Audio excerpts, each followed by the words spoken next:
Good morning for the second time, everybody. If you haven't seen the before video, stop watching this right now and go back and watch the before video. So this is Angel's Haven after the upheaval. If you watched the before video, you know what the upheaval was. So I got everything resituated, and I put the antique box that I was using for a bench back outside, and in its spot I put this 1940s era chair, which if you've watched a prior video you know or might remember is actually a sewing box chair. It opens up. I bought it at an antique store in Lodi. When I first moved here, I think I paid $20 for it, which was, in my opinion, a steal. On the back, it has a back, and right now I have just over it a crochet throw that my friend Susan Burnett made. And I put the rattan stool where that chair had been. Before I got that chair, the rattan stool had been in this cubby. They both fit. There is a chair cushion on that rattan stool, which I had bought to put on the antique box that I had intended to use as a bench. So I had an extra piece of furniture, so now that's back outside on the porch.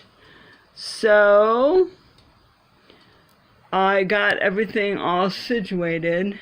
Now if you watched the first video, you might have seen some phone charging cords hanging off the wash machine.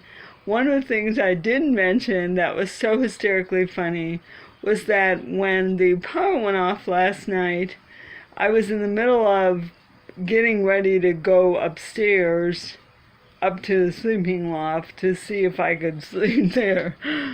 And one of the things I wanted to be sure to do was have my phone up there to charge.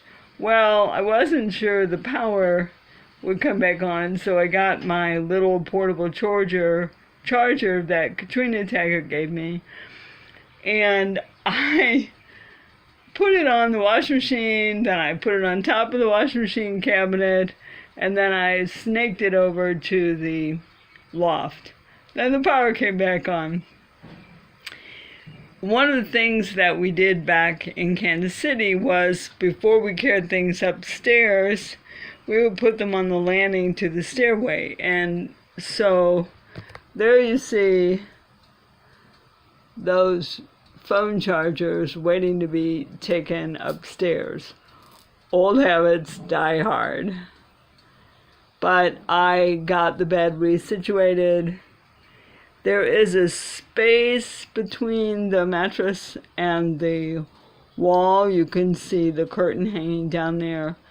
I had a cushion at the other end of the bed, which is now up in the sleeping loft.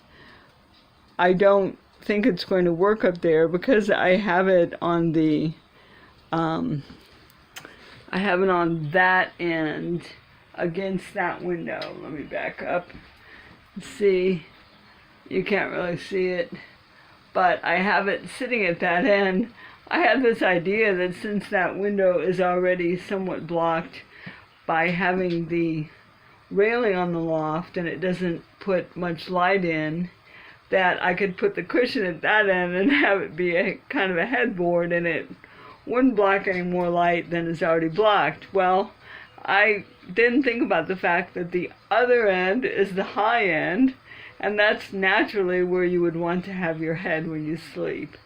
So I don't know quite what I'm going to do. The cushion, which you can just barely see, is actually one of those Papasan round cushions. I got it at Pier 1 on maybe 70% off, and it's just folded in half. So I think I paid $29 for it. I wouldn't have paid full price for it even if I had a Papa San chair, but at $29 it makes a nice cushion. And I was using that for a headboard down in my bed area, and I just felt like I had too much down there. So I thought it would make a great headboard for guests, but I don't want to block both windows so that the natural light doesn't flow into the rest of the house. So I don't know what I'm going to do. As you can see, I still haven't made that bed up there. Another problem about going tiny is you tend to purge maybe too much. I discovered last night that I only have one set of double sheets here. I know, full-size sheets. I know I have a couple more sets in my storage unit in Kansas City. I was going to get rid of them. I thought I had brought two here. Apparently I didn't. So that was kind of funny. I still haven't moved the dishes and cookbooks. If you watched the first video, you know what I'm talking about. So anyway, I got everything all set up. The instructions for the new mattress said let it sit for 24 to 48 hours. After the hysterical debacle of climbing up that ladder last night, I am not going to sleep up there again tonight. So there you have it, the after picture from the mattress swap out, and lessons learned are always a good thing. Thanks for sharing a tiny minute of my tiny life, and I'll see you next time.